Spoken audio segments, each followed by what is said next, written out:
Welcome.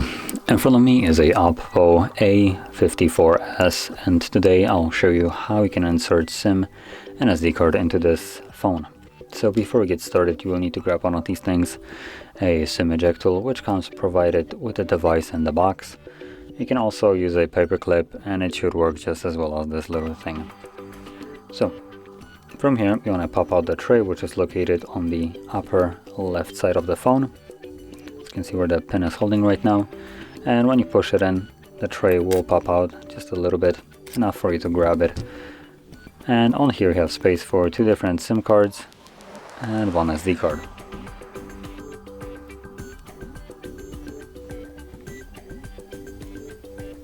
There we go. Once you place your cards on the tray, you can then carefully insert it back into your phone, and the cards should start working immediately.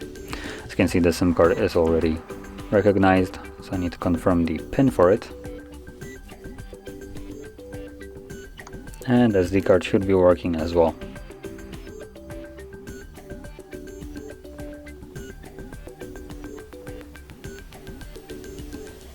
And there it is.